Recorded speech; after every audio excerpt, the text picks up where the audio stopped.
Hey, what's going on to all my vicious killers? It's your boy Mr. Kill Viciously here. I'm bringing you guys another Modern Warfare 2 gameplay commentary. This is episode 11 of the revealing Black Ops 2 series.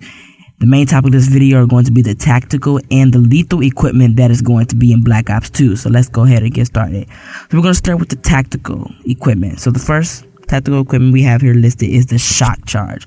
Now this is a new feature to the game, to the Call of Duty series. Now, if this equipment is thrown within a radius of the enemy player, it will restrict them from moving by electrocuting them, shocking them, whatever you want to call it. And it will help you guys, the player, get an easy kill, or us.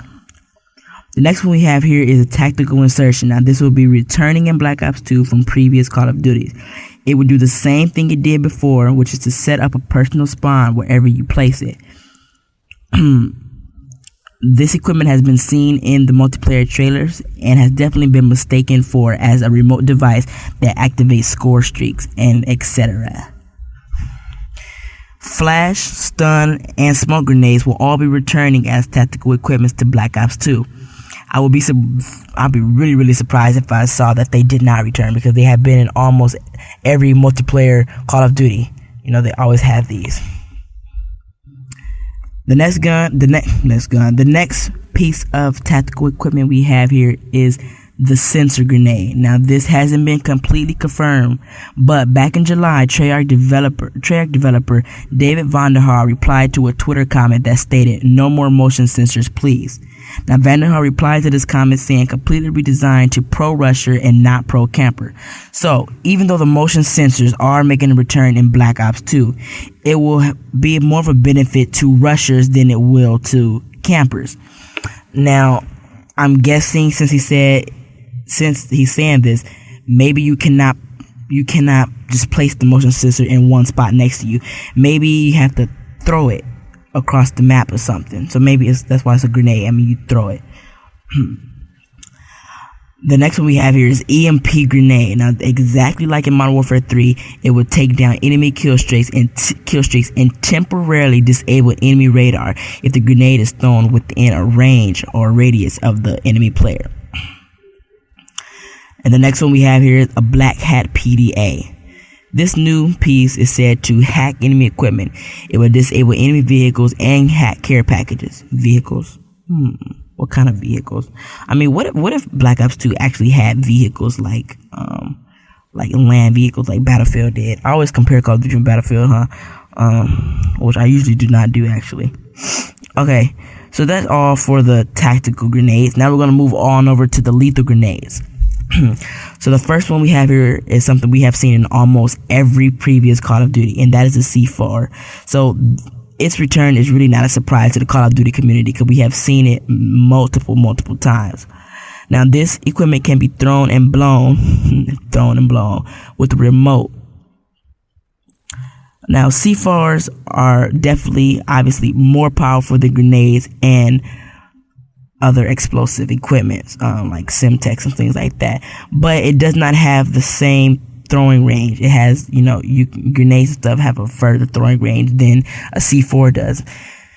That's obvious. I mean, when you throw a C4, it throws like real close. I mean, you cannot throw a C4 across the map like you can do with a grenade. Now, this next one, I'm pretty sure that everybody is familiar with, and I'm pretty sure that everybody has had some bad experiences with these. These are claymores. Yes, they are back. Now, Treyarch's claymores are known to not have any delay when triggered, so you will not have any time of getting away, for getting away. So yeah, I mean, I've had really bad experiences with claymores, and I used to get aggravated a lot when I get killed by a claymore. Hey, if Mr. PJ Scott is watching this video, we were playing Modern Warfare 3 yesterday, and these two claymores double teamed me, and I flew out the window.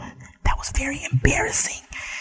But the next one we have here is the bouncing Betty. Now, this piece of equipment was first seen in World at War, which is 2008. Now, this was launched into the air if you unfortunately walk over it.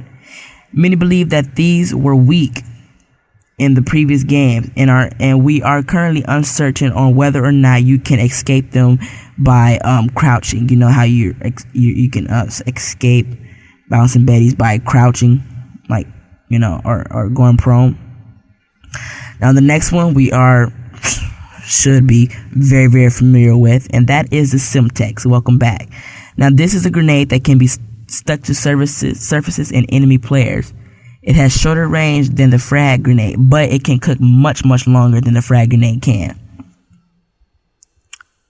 The next one we have here is the Battle Axe. Now this is basically a replacement for the throwing knife, which means you can pick it up after being thrown.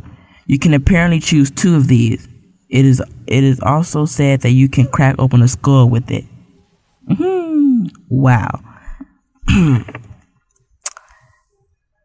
And the last one we have here is a frag grenade. You always know what that is. It seems that we will never see an end to this. It's the infamous frag grenade. It can be cooked just enough for enemies not to escape.